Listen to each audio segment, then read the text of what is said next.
नमस्कार, news India देख रहे हैं आप। मैं हूं आपके साथ पूजा अग्रवाल। राजधानी एक्सप्रेस के इस खास बुलेटिन में आप सभी का स्वागत। शुरुआत उत्तराखंड की खबरों के साथ करेंगे। उत्तराखंड में अस्वस्थ शिक्षक किए जाएंगे रिटायर। 156 शिक्षक किए जाएंगे जबरन रिटायर। शिक्षकों के रिटायरमेंट को लेकर निर्देश जारी किए गए हैं। 9 जिलों के 156 शिक्षकों को जबरन रिटायरमेंट दिया जाएगा। तो देखिए, उत्तराखंड में लंबे समय से अस्वस्थ चल रहे करीब 156 शिक्षकों को सरकार रिटायर कर देगी। महानिदेशक का झरना कमठान ने शारीरिक और मानसिक रूप से अस्वस्थ 156 शिक्षकों की सूची जारी की है। 9 जिलों के 156 शिक्षकों को जबरन रिटायरमेंट दिया जाएगा। इनमें पौड़ी गढ़वाल, देहरादून, हरिद्वार, रुद्रप्रयाग, नैनीताल, बागेश्वर और टिहरी के शिक्षक शामिल हैं। स्वास्थ्य कारणों के चलते इन शिक्षकों को सेवा से मुक्त करने की प्रक्रिया शुरू हो चुकी है। वहीं प्राथमिक शिक्षक संघ ने शिक्षा विभाग के इस फैसले का कड़ा विरोध किया है। संघ के जिला अध्यक्ष धर्मेंद्र रावत ने कहा कि गंभीर बीमारियों से जूझ रहे शिक्षकों को पहले से ही इलाज और आर्थिक परेशानियों का सामना करना पड़ रहा है। ऐसे में जबरन रिटायरमेंट का आदेश उनकी मुश्किलों को और बढ़ा देगा।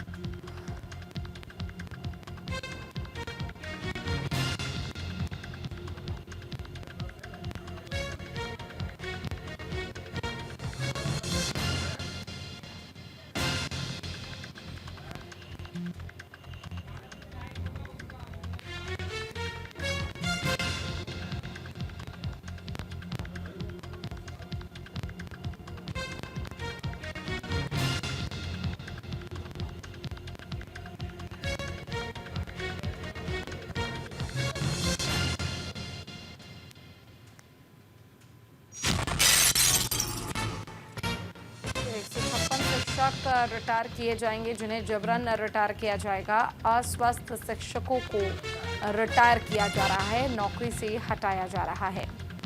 9 जिलों के 156 शिक्षकों को जबरन रिटायरमेंट दी जा रही है।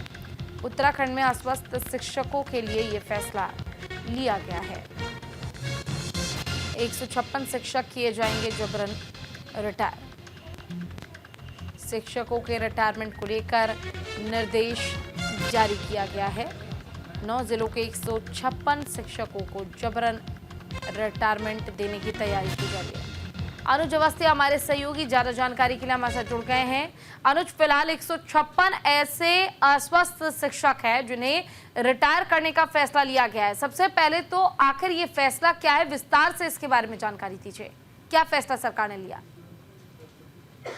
बिल्कुल, शिक्षा विभाग के द्वारा एक ये बड़ा फैसला लिया गया है कि 156 जो शिक्षक हैं उनको जबरन रिटायरमेंट दिया जाएगा। रीजन क्या है कि सबसे बड़ी बात ये है कि जो शिक्षक काम करने में अक्षम है और साथ ही साथ जो अपनी जो रिटायरमेंट की जो मियाद है वो लगभग पूरी करने में है और अस्वस्थ है, ऐसे शिक्षकों को शिक्षा विभाग ने ये फैसला लिया है कि ऐसे शिक्षकों को जबरन रिटायरमेंट दे दिया जाएगा। लेकिन ये फैसला पूरे शिक्षा विभाग में एक आग की तरीके फैला हुआ है और जितने भी शिक्षक हैं वो सभी शिक्षक जो कमेटी है वो सभी नाराज उसमें दिखाई दे रहे हैं कि सरकार ऐसा क्यों फैसला ले रही है, सरकार ऐसा क्यों कर रही है कि हमें जबरन रिटायरमेंट दे रही है। जब 60 साल मियाद रखी गई है कि रिटायरमेंट को लेकर के, तो सरकार इस तरीके की चीजें क्यों कर रही है। लेकिन वही शिक्षा महानिदेशक की अगर बात करें या शिक्षा मंत्री की अगर बात करें तो दोनों लोगों ने ये फैसला लिया है। शिक्षा महानिदेशक झरना कमठान और उन्होंने ये फैसला लिया है कि जितने भी 156 शिक्षक हैं उनकी लिस्ट बनाई गई है 9 जिलों की, उन शिक्षकों को जबरन रिटायरमेंट दिया जाएगा। तो पूरे शिक्षा विभाग में जो है इस तरीके की नाराजगी है और साथ ही साथ जो शिक्षक अस्वस्थ हैं उनको पहले भी नोटिस दे दिया गया था और अब फिर दोबारा नोटिस दिया गया है। नोटिस देने के बाद अब उनको जबरन रिटायरमेंट कर दिया जाएगा। लेकिन यहाँ पर एक बड़ा सवाल ये भी है अनुज की जबरन रिटायरमेंट दिया जा रहा है, इसको लेकर शिक्षक काफी ज्यादा नाराज हैं और विरोध भी इसका कर रहे हैं। विरोध के बीच अगर सरकार डायरेक्ट अपने इस फैसले को लागू कर देती है और जैसा आपने कहा कि पहले नोटिस दिया जा चुका है, एक बार फिर से दिया जा रहा है, तो कहीं ना कहीं इसका खामियाजा भुगतना पड़ सकता है सरकार को।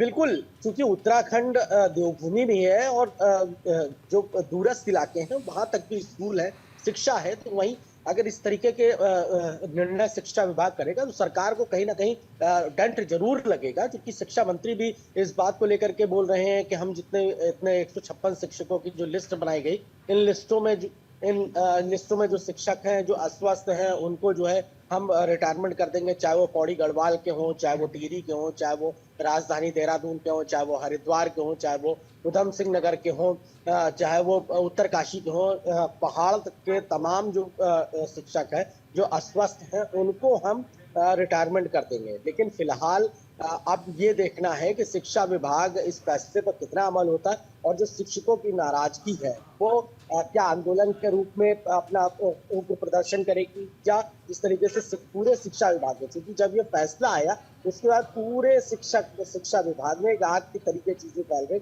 और जितने भी शिक्षक थे, चाहे वो अस्वस्थ हो या स्वस्थ हो, सभी शिक्षक नाराज थे कि सरकार का ये फैसला गलत है और सरकार को ये फैसला वापस लेना चाहिए।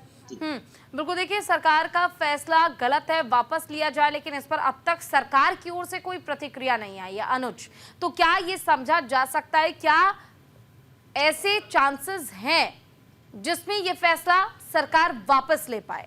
क्योंकि अगर विरोध किया जा रहा है तो आगे हो सकता है कि ये विरोध या प्रदर्शन और उग्र हो जाए। बिल्कुल, अभी तक सरकार की तरफ से कोई प्रतिक्रिया सामने नहीं आई है, ना तो शिक्षा महानिदेशक झरना कप्तान का कोई बयान सामने आया, ना तो शिक्षा मंत्री धन सिंह रावत का कोई बयान सामने आया इस मामले को लेकर के।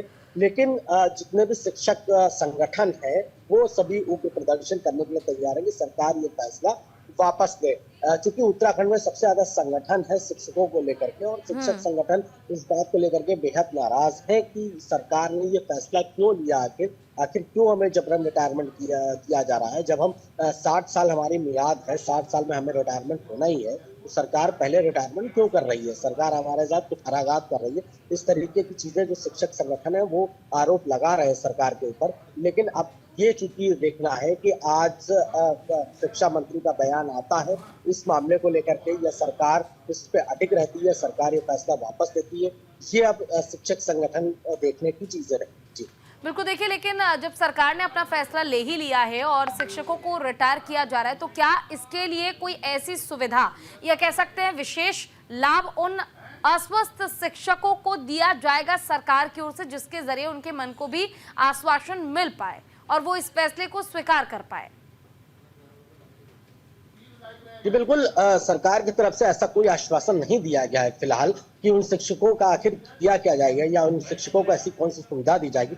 फिलहाल ये आदेश जारी किया गया है कि 156 शिक्षकों को रिटायरमेंट किया जाएगा। अब सरकार की प्रतिक्रिया क्या आती है इसमें, सरकार क्या डिसीजन वापस लेती है या शिक्षक संगठन आंदोलन करते हैं, ये मामला कितने दिन तक चलता है, सरकार इसमें कितना जुटती है, शिक्षा महानिदेशक झरना कप्तान और शिक्षा मंत्री कितना इसमें अमल लाते हैं या इसमें संशोधन करते हैं, ये अब आगे की चीजें रहेंगी। लेकिन अनुज, क्या इस पर आपने शिक्षकों के पास जाकर बात करने की उनसे कोशिश किया, उनसे जानने की कोशिश की कि उनके पास अब प्लान क्या है? अगर सरकार ये फैसला वापस नहीं लेती है तो आगे क्या किया जाएगा शिक्षकों की ओर से?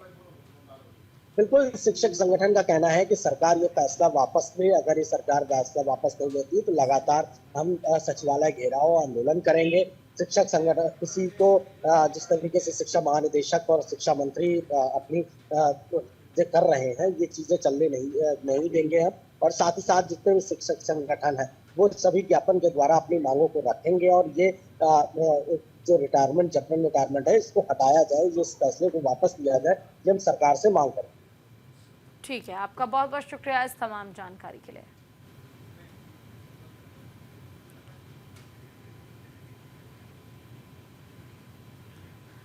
और अब खबरों में बढ़ जाते हैं आगे। कांग्रेस ने निकाली मशाल यात्रा। हरिद्वार कॉरिडोर को लेकर कांग्रेस का विरोध। शिव मूर्ति से हर की पैड़ी तक निकाला जुलूस। मशाल यात्रा में व्यापारी भी हुए शामिल। तो ये इस वक्त की बड़ी और अहम जानकारी हम आपको दे रहे हैं। हरिद्वार में हर की पैड़ी कॉरिडोर को लेकर कांग्रेस लगातार सरकार पर हमलावर है। कॉरिडोर की डीपीआर सार्वजनिक करने की मांग को लेकर हरिद्वार में कांग्रेस ने मशाल यात्रा निकाली और इस दौरान कांग्रेस प्रदेश अध्यक्ष करण माहरा भी विरोध प्रदर्शन में शामिल हुए। ये यात्रा शिव मूर्ति चौक से हर की पैड़ी तक निकाली गई, जिसमें सैकड़ों कांग्रेसी कार्यकर्ताओं के अलावा व्यापार मंडल और अन्य यूनियनों के लोगों ने हिस्सा लिया। वहीं इस दौरान प्रदेश अध्यक्ष करण माहरा का कहना है कि कॉरिडोर के जरिए धर्मनगरी हरिद्वार का स्वरूप बदलने का प्रयास किया जा रहा है और इससे हजारों लोगों की रोजी रोटी का संकट आ सकता है।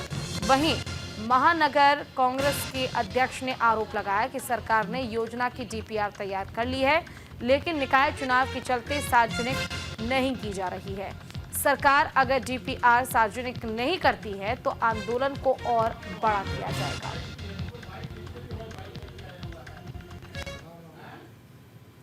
भगवान शिव की ये धरती है, चंडिका माई बैठी है और इधर मनसा देवी माई इधर बैठी हुई है। उस धरती को जिससे हजारों लाखों लोगों का पेट भरता है और साथ में लोग, हमारी धर्म और संस्कृति का प्रतीक है हरिद्वार, उसको आप किस तरीके से नष्ट भ्रष्ट कर सकते हैं? हमको इसको लंदन नहीं बनाना है, हमको अपनी धर्मनगरी जो हरिद्वार है उसको धर्मनगरी ही रखना है। जो भी इस योजना से प्रभावित होने की जिनको आशंका है, स्थानीय निवासी हैं, उन सबका सहयोग इस योजना में मिल रहा है और हमारा साफ कहना है, पूरे देश ही नहीं पूरी दुनिया में जब भी कोई क्रांति होती है तो वो भूख, बेरोजगारी और अन्याय के खिलाफ होती है। अगर हमारे साथ, स्थानीय निवासियों के साथ, हरिद्वार वासियों के साथ ये भूखमरी की कगार पे अगर हम लोग आएंगे, हमारे साथ बेरोजगारी की समस्या उत्पन्न होगी और अगर हमारे साथ हमारी भावनाओं के साथ खिलवाड़ करके अन्याय होगा तो निश्चित रूप से क्रांति का रूप लेगी और बड़ी क्रांति का रूप लेगी। संजय पुंडेर हमारे सहयोगी ज्यादा जानकारी हमें देंगे। संजय, देखिए, व्यापारियों की ओर से मशाल यात्रा निकाली जा रही है, कहीं ना कहीं सरकार के फैसले के खिलाफ विरोध देखने को मिल रहा है। कहा जा रहा है कि व्यापारियों की रोजी रोटी पर खतरा है, ये क्या मामला है पूरा? देखिए, हरिद्वार में हर की पौड़ी कॉरिडोर बन रहा है, जिसको लेकर अब विपक्ष लगातार हमलावर है।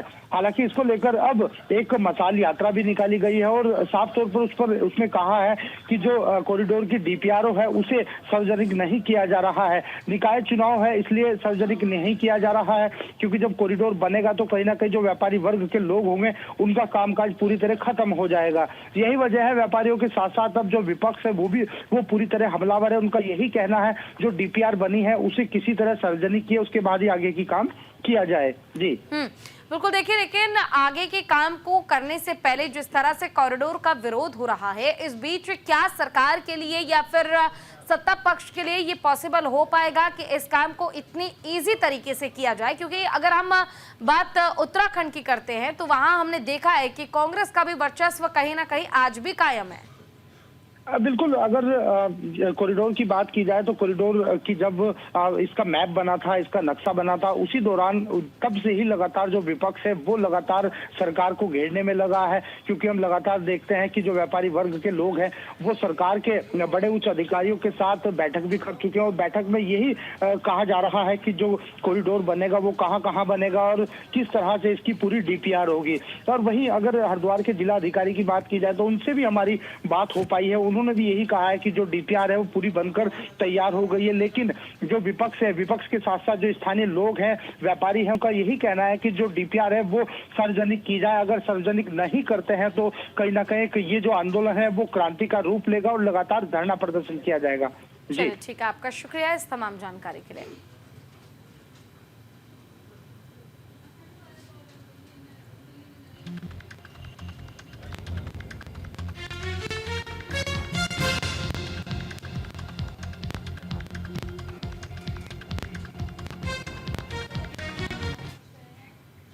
वह उत्तरकाशी में हुए महापंचायत को लेकर प्रदेश कांग्रेस के वरिष्ठ उपाध्यक्ष और उत्तरकाशी के प्रभारी सूर्यकांत धस्माना ने कहा है कि उत्तराखंड में बीजेपी सरकार अपनी नाकामियों और विफलताओं को छुपाने के लिए सांप्रदायिक ध्रुवीकरण की राजनीति कर रही है। उन्होंने आरोप लगाया कि सरकार के इशारे पर महापंचायत हो रही है।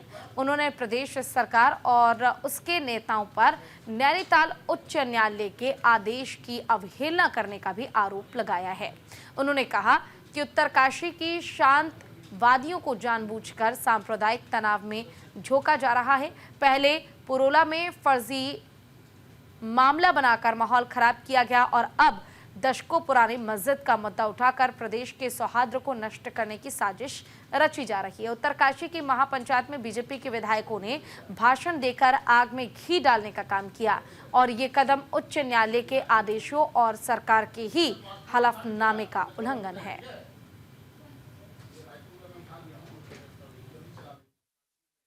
हाई कोर्ट के आदेशों के बावजूद जिला प्रशासन की नाक के नीचे वहां रामलीला मैदान में महापंचायत की गई।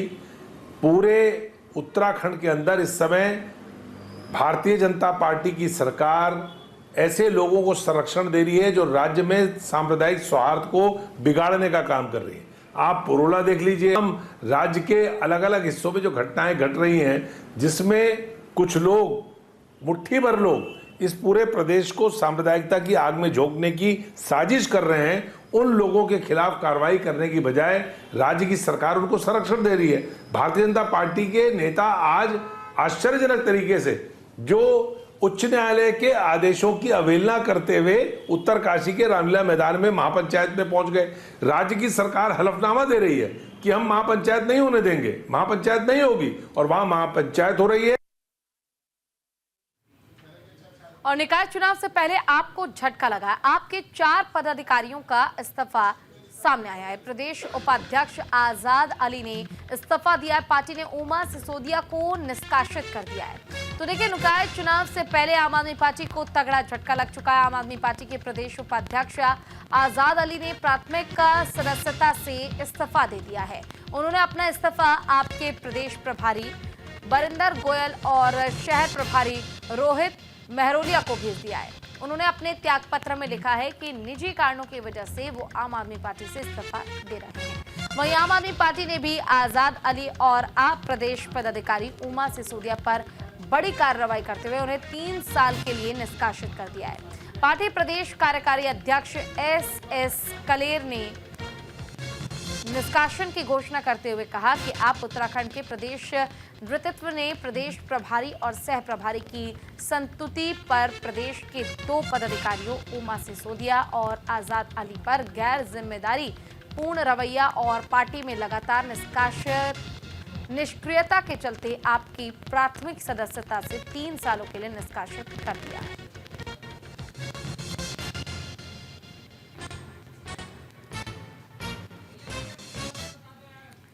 हरिद्वार प्रशासन से जुड़ी बड़ी खबर आपको बता दें। एसएसपी प्रमेंद्र सिंह डुभाल ने किया फेरबदल। 4 दरोगा के कार्यक्षेत्र में किया गया बदलाव। एएसआई राकेश का रोका ट्रांसफर। तो देखिए, हरिद्वार में वरिष्ठ पुलिस अधीक्षक प्रमेंद्र सिंह डुभाल ने 4 उप निरीक्षकों के कार्यक्षेत्र में फेरबदल किया है। पुलिस लाइन से एसआई आशीष भट्ट को कोतवाली लक्सर, राजीव उनियाल को कोतवाली रुड़की, राम बहादुर को कोतवाली मंगलौर और कोतवाली नगर से नरेंद्र रावत को यातायात कार्यालय हरिद्वार भेजा है। वहीं इसके अलावा एएसआई राकेश को 4 अक्टूबर को थाना बहादुराबाद से कोतवाली रुड़की किए गए ट्रांसफर आदेश को निरस्त कर दिया है। वहीं इस फेरबदल को लेकर एसएसपी के जनसंपर्क अधिकारी विपिन चंद्र पाठक ने जानकारी दी है।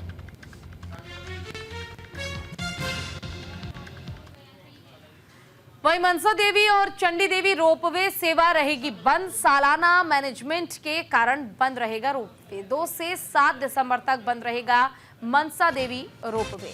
तो 9 से 14 दिसंबर तक बंद रहेगा चंडी देवी रोपवे। प्रशासन ने की लोगों से अपील, योजना बनाते समय तारीखों का ध्यान रखें। तो सालाना मैनेजमेंट के कारण मनसा देवी और चंडी देवी रोपवे का संचालन कुछ दिनों के लिए बंद रहेगा। साथ ही रोपवे सेवा का संचालन कर रही कंपनी उषा ब्रेको की ओर से जारी सूचना के अनुसार मनसा देवी रोपवे 2 दिसंबर से 7 दिसंबर तक बंद रहेगा। वहीं 9 से 14 दिसंबर तक चंडी देवी रोपवे को बंद रखा जाएगा। इसके कारण रोजाना 2 से 6,000 यात्रियों को परेशानियों का सामना करना पड़ सकता है। विशेष रूप से वो श्रद्धालु जिन्हें चलने में दिक्कत होती है, वो कुछ दिनों तक माता के दर्शन नहीं कर पाएंगे। वहीं इसको लेकर यात्रियों से अपील भी की गई है कि यात्रा की योजना बनाते समय इन तारीखों का ध्यान रखें। वहीं अवैध खनन के खिलाफ मात्र सदन ने उठाया सवाल, प्रशासन पर लगाए गंभीर आरोप। खनन माफियाओं से मिलीभगत का आरोप लगाया गया, मात्र सदन ने दी हाईकोर्ट जाने की चेतावनी। तो गंगा और पर्यावरण की रक्षा के लिए सक्रिय संस्था मात्र सदन ने हरिद्वार में चल रहे अवैध खनन पर एक बार फिर आवाज बुलंद की है। मात्र सदन के अध्यक्ष स्वामी शिवानंद ने प्रेस कॉन्फ्रेंस के दौरान प्रशासन पर खनन माफियाओं से मिलीभगत का आरोप लगाया। उन्होंने कहा कि बिष्णुपुर, कुंडी और आसपास के इलाके में रात के समय अवैध खनन धड़ल्ले से जारी है। शिवानंद ने कहा कि प्रशासन और अधिकारियों को बार बार सूचना देने के बावजूद कोई कार्रवाई नहीं हो रही है। उन्होंने चेतावनी दी कि अगर अवैध खनन पर तुरंत रोक नहीं लगाई गई और लापरवाह अधिकारियों के खिलाफ कार्रवाई नहीं हुई तो वो अनशन शुरू करेंगे। इतना ही नहीं, स्वामी शिवानंद ने इस मुद्दे पर हाईकोर्ट में याचिका दाखिल करने की भी बात कही है।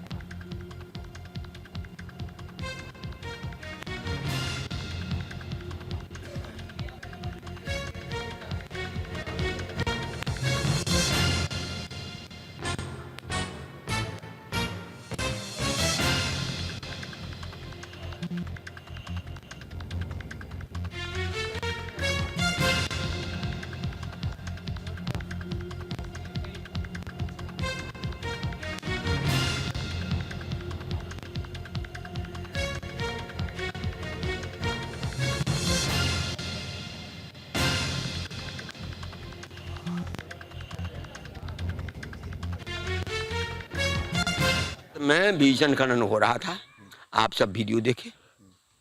जब ये वीडियो चला तो ये लोग क्या किया, वहाँ से थोड़ा शिफ्ट कर दिया। एक कदम ये उठाएंगे कि यदि इस पर एक्शन नहीं होता है, सब अधिकारी पर एक्शन नहीं होता है, कर्मेंद्र सिंह रावत और मनीष कुमार पर एक्शन नहीं होता है, तो हाई कोर्ट में भी तय केस है, अनशन भी होगा और इसके लिए जो होगा सब। हरिद्वार में बीते महीने में हाथियों की बढ़ती गतिविधियां स्थानीय लोगों के लिए संकट बन गई। वहीं एक बार फिर बहादुराबाद और जमालपुर इलाके में 7 हाथियों का झुंड अचानक कॉलोनी में घुसता नजर आया, जिससे इलाके में अफरा तफरी मच गई। हालांकि हाथियों के घुसने से कोई नुकसान नहीं हुआ, लेकिन ग्रामीणों में डर का माहौल जरूर बन गया, जिसको लेकर वन विभाग की टीम लगातार इलाके में पेट्रोलिंग कर रही है। हालांकि इसको लेकर वन मंत्री ने अधिकारियों को सतर्कता बढ़ाने के निर्देश दिए हैं।